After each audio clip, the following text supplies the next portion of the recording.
Cold Lava Studio. Welcome to your new beginning. हाय।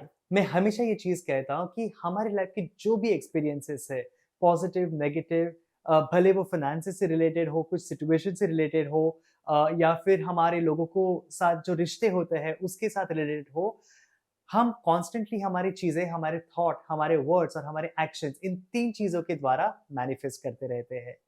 हमारे विचार, हम जो शब्द यूज़ करते हैं अपनी डेली लाइफ एक्सपीरियंसेस को शेयर करने के लिए, और फाइनली हमारे एक्शंस, ये 3 चीज़ें हर वो चीज़ को कंट्रीब्यूट करती है जो एक्शंस या जो रिजल्ट्स हमें मिलते हैं। आज की वीडियो में हम डिस्कस करेंगे कि किस तरह से हम हमारी माइंड की पावर, हमारी थॉट की पावर्स यूज़ करके पॉजिटिव एक्सपीरियंसेस को हार्बर कर सकते हैं। Today we will also discuss about the 6 enemies. Hindu theology में, संस्कृत में इसको अरिषद वर्ग या षड्रिपु कहा है, विच मीन्स 6 एनिमीज। क्या है ये 6 एनिमीज? काम, क्रोध, लोभ, मोह, मद, मत्सर। काम, सेक्सुअल डिजायर्स, एक बहुत ही पॉजिटिव चीज है। हर ये चीज अपनी जगह पे सही होती है, लेकिन अगर आपके सेक्सुअल डिजायर्स आपके क्रिएटिविटी को आपसे दूर कर रहे हैं, आपकी कंसंट्रेशन को, फोकस को हटा रहे हैं, so then you will have to work on to it. फिर इसको कंट्रोल करने की बहुत जरूरत है। कोई भी इमोशन अपनी जगह पर बहुत सही होता है, लेकिन अगर वो आपको किसी चीज से डिस्ट्रैक्ट करने लगे, आपको किसी चीज से दूर ले जाने लगे, तो आपको उसको ऊपर फोकस करके आपको उसको कंट्रोल में लाने की बहुत जरूरत है। अगर आपको एक्सेसिव सेक्सुअल डिजायर्स है, तो कहीं ना कहीं ये एक संकेत है कि आप कहीं ना कहीं लाइफ में बोर्डम एक्सपीरियंस कर रहे हो। आपकी लाइफ में एक्सटर्नल प्लेजर्स और जॉय जो क्रिएटिविटी से आना है, वो शायद नहीं हो रहा है। What you need to do, अपने गोल्स को री इवेल्युएट करिए, अपने टारगेट्स को सही से सेट करिए। ट्राई करिए कि आपको वो एक डोपामाइन रिलीज जो होनी चाहिए, जो रिवॉर्ड सिस्टम हमारे लाइफ में आना चाहिए, वो आप और पॉजिटिवली कहाँ से ला सकते हो। या फिर आपकी लाइफ में बहुत ज्यादा बोर्डम हो जाती है, तो एक्सेसिव सेक्सुअल डिजायर्स भी आ जाते हैं।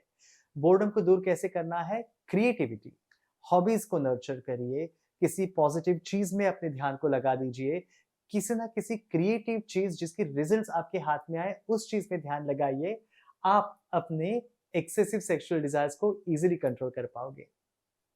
द सेकेंड एनिमी, क्रोध, एंगर, बहुत ज्यादा गुस्सा होना। हालांकि गुस्सा एक बहुत पॉजिटिव चीज भी है, बिकॉज अगर गुस्सा नहीं है तो जस्टिस भी नहीं है। अगर कोई चीज कोई गलत करता है तो गुस्सा आना चाहिए, एक बहुत ही पॉजिटिव इमोशन होता है उस समय पे। लेकिन हर बात पे चिड़चिड़ होना, हर बात पे गुस्सा आना, या फिर आपका स्वभाव या आपकी रेसिप्रोकेशन की पैटर्न गुस्सा होना, ये बहुत ही गलत चीज है। इसका मतलब कहीं ना कहीं ये है, एक, आप अपने इमोशंस को सही तरह से कन्वे नहीं कर पा रहे हो, अपने आप को हमेशा सप्रेस या दबा हुआ पा रहे हो। सेकेंड चीज हो सकती है, जिसको बहुत गुस्सा आता है उनके मन में बहुत डर भी होता है। Anger is a reflex of a lot of fear held inside. तो किसी के मन में बहुत सारा डर, बहुत सारी घबराहट, बहुत सारी गलतियां भरी है, तो वो गुस्सा हो सकता है। या थर्ड चीज हो सकती है, किसी की आदत ही बनना। एक छोटा बच्चा मम्मी से केक मांग रहा है, मम्मी बोली केक नहीं मिलेगा। बच्चे ने जोर से चिल्लाया, गुस्सा कर लिया, मम्मी ने हार मानकर उसको केक दे दिया। उसके मन में वो प्रोग्राम बन गया कि मैं जब भी चिल्लाऊंगा, चीखूंगा, तभी मेरे लिए हर वो चीज मुझे मिलेगी। बचपन से जो आदतें इनकलकेट की जाती है, वही आदतें हमारा बिहेवियर बन जाती है। तो कई लोगों को जब गुस्सा आता है, वो केवल इसीलिए आता है, उनको कोई और कम्युनिकेशन मेथड ही नहीं पता है। उनको पता ही नहीं है कि किस और तरीके से वो अपनी बात को समझाए। अगर आपको बहुत ज्यादा गुस्सा है और आपको अगर लगता है कि आपके रिश्ते लोगों के साथ खराब हो रहे हैं, या आपके आजू बाजू के परिसर में कोई है जिनको बहुत गुस्सा है या बहुत नेगेटिव उनकी अप्रोच होती है, हर चीज में उनको अगर गुस्सा या बहुत अग्रेशन होता है, तो उनकी प्रोग्रामिंग को समझने की कोशिश कीजिए, अपनी प्रोग्रामिंग को समझने की कोशिश करिए, और आइडेंटिफाई करिए कि आप किस ऑल्टरनेटिव वे में इस चीज को समझा सकते हो, या सामने वाले को जब वो शांत हो जाए, किस ऑल्टरनेटिव वे में उसे पूछ सकते हो कि उनको क्या कहना है, और उनकी डीपर मीनिंग को समझो, ताकि उनको एक ऑल्टरनेटिव वे मिले कम्युनिकेट करने का, और गुस्सा उनके लिए एक मोड ऑफ कम्युनिकेशन न बनकर रहे। द थर्ड एनिमी, लोभ, ग्रीड। किसी भी चीज की बहुत ग्रीड होना बहुत अच्छी बात नहीं है, बिकॉज आपको कभी भी उस चीज से सेटिस्फैक्शन नहीं मिलेगा। खाने के बारे में हो या पैसों के बारे में हो या किसी भी चीज को, एक समय के बाद आपको सेटिस्फैक्शन मिलना चाहिए। लेकिन अगर आपको कितना भी मिले या किसी को कितना भी मिले लेकिन फिर भी वो हाव नहीं जाती है, फिर भी वो ग्रीड नहीं जाती है, तो हमेशा एक नेगेटिव इमोशन, एक खालीपन पैदा करेगा। क्या करना चाहिए ऐसे हालत में? अपने आप के लिए अचीवेबल टारगेट सेट करिए। अगर मनी के बारे में है तो कितना पैसा जरूरी है, इवैल्यूएट करिए, वो अपने लिए गोल, वो अपने लिए टारगेट सेट करिए। Secondly, please learn to appreciate whatever good you have in your life. कई बार हमारे आजू बाजू में बहुत सारी अच्छी चीजें होती है, बहुत सारी पॉजिटिव चीजें होती है, लेकिन हमारी ग्रीड इतनी ज्यादा हो जाती है या शायद कंपैरिजन इतनी ज्यादा हो जाती है, अरे उनके पास तो इतना सब है, हमारे पास क्यों नहीं है? उनके पास तो 3 गाड़ियां है, मेरे पास 2 ही गाड़ियां है, तो मुझे तीसरी भी लेनी चाहिए, मेरे पास तो चौथी भी आनी चाहिए। ग्रीड का कोई अंत नहीं होता है। जितनी ग्रीड होगी उतनी डिससैटिस्फैक्शन आपकी लाइफ में होगी, उतनी कंपेटिटिवनेस आपकी लाइफ में होगी, और वो बहुत ही नेगेटिव इमोशन होती है, बिकॉज कितना भी मिले वो सेटिस्फैक्शन नहीं होता है। आपको जरूरत क्या है, आपको कितनी चीज की जरूरत है, वो गोल सेट करके उसको अचीव करिए, और अचीव करने के बाद खुद को अप्रिशिएट करिए, खुद को थोड़ी सी एक एक पॉजिटिव फीलिंग दीजिए कि यू हैव अचीव्ड समथिंग। कई बार लोग बहुत खालीपन एक्सपीरियंस करते हैं, बहुत खालीपन महसूस करते हैं, इतनी सारी पॉजिटिव, इतनी सारी अचीवमेंट्स होने के बावजूद भी खालीपन महसूस करते हैं। One of the reason is greed. लेकिन हर बार ग्रीड अपनी खुद की नहीं होती है। कई बार लोगों की एक्सपेक्टेशंस आपके ऊपर हावी हो जाती है।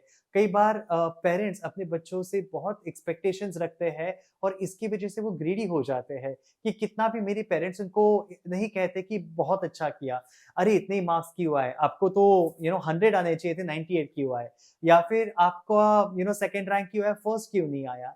ये एटीट्यूड भी किसी को ग्रीड के मोड में डाल सकता है, किसी को ग्रीडी बना सकता है।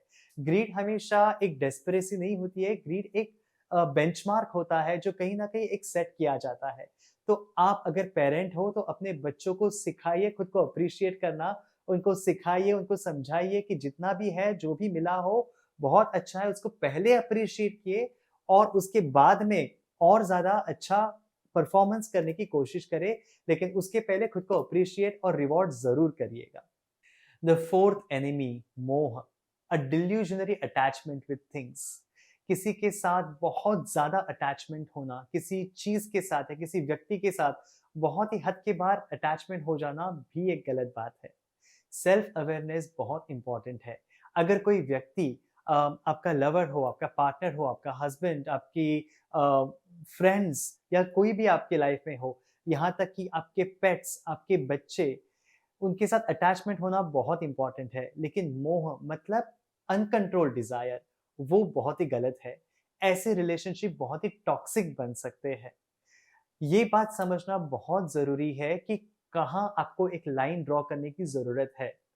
आप किसी के ऊपर ओवरबेयरिंग या ओवर पावरिंग तो नहीं हो रहे हो, या आप किसी के साथ इतने ज्यादा अटैच्ड हो रहे हो कि शायद सामने वाला इंसान आपको उतनी अटैचमेंट या उतनी रिस्पॉन्स नहीं दे रहा है, लेकिन आपकी अटैचमेंट शायद आप खुद के लिए टॉक्सिक बन सकती है। तो सेल्फ रियलाइजेशन बहुत इंपॉर्टेंट है। हर एक रिलेशनशिप में हेल्दी डिस्टेंस होना बहुत इंपॉर्टेंट है। हर रिलेशनशिप में एक हेल्दी स्पेस होना बहुत इंपॉर्टेंट है। फिर भले वो माँ बच्चे का हो, या फिर हस्बैंड वाइफ का हो, या दो लवर्स का हो, किसी भी सिचुएशन में एक हेल्दी लाइन, एक हेल्दी मीडियम होना बहुत ही जरूरी है। Excessive attachment is always toxic.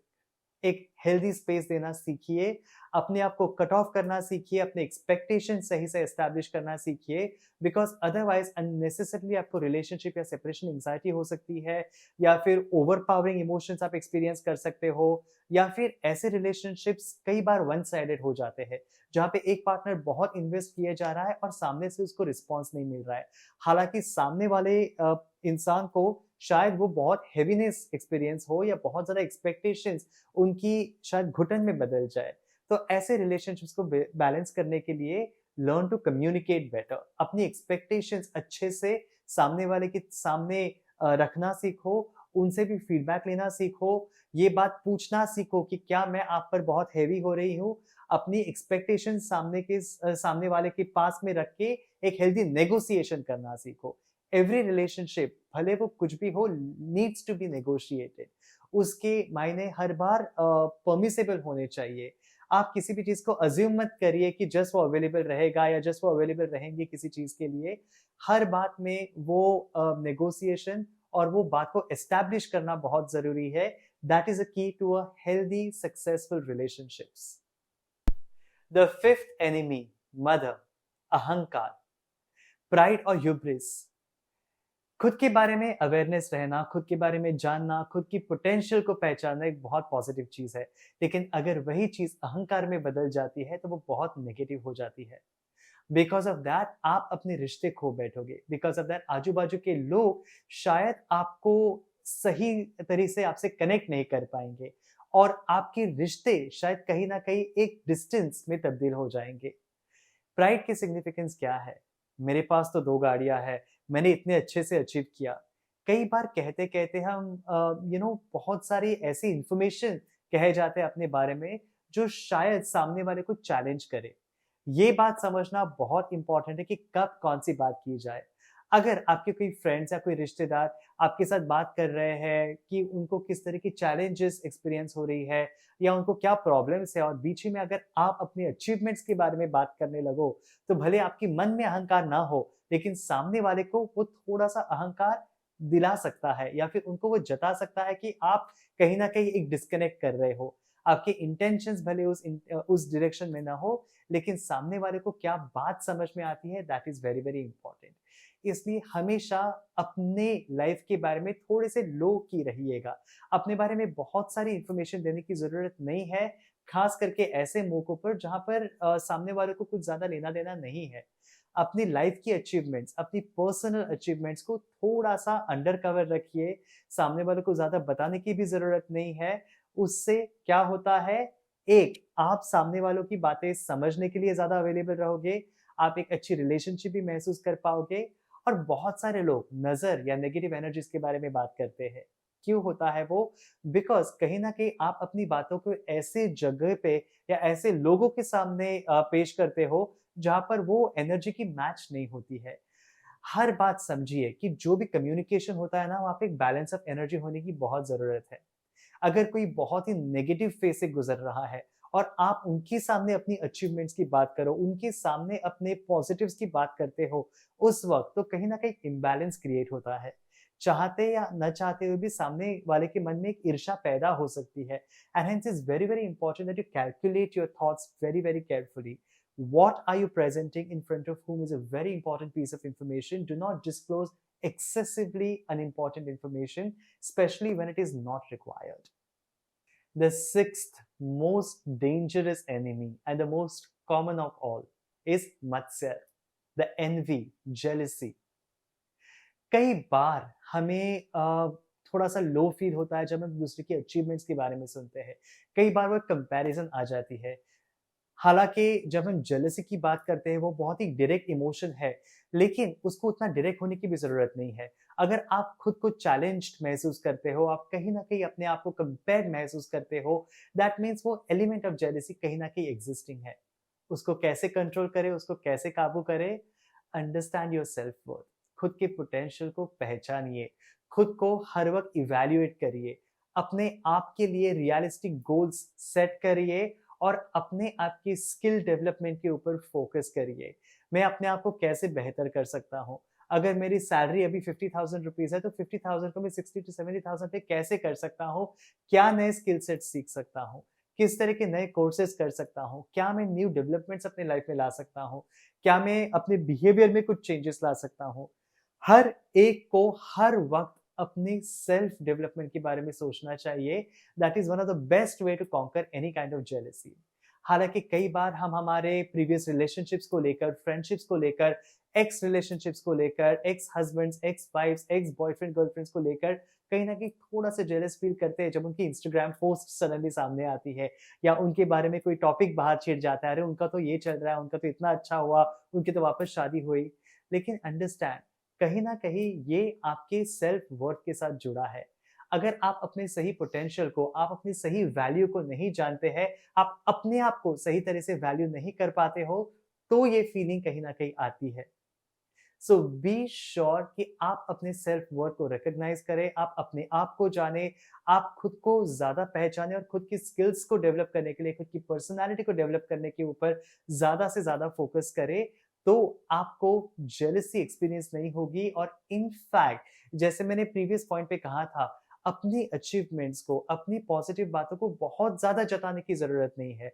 लोगों को वो चेंज सामने से दिखने दीजिए, लेकिन जब हम सामने से जाकर लोगों को बताते हैं, अरे पता है मैंने आज ये किया, पता है मुझे ऐसी जॉब लगी, पता है इतना सब कुछ हुआ, फ्रेंड्स के साथ सही है, लेकिन वो भी एक एनवायरनमेंट चेक करिए। मेक श्योर आपके फ्रेंड्स कुछ किसी चीज से स्ट्रगल तो नहीं कर रहे हैं, बिकॉज जब आप अपनी अचीवमेंट्स किसी के साथ शेयर करते हो, स्पेशली जो लाइफ में स्ट्रगल कर रहा है, कहीं ना कहीं ये ईर्ष्या की भावना थोड़ी सी जग जाती है।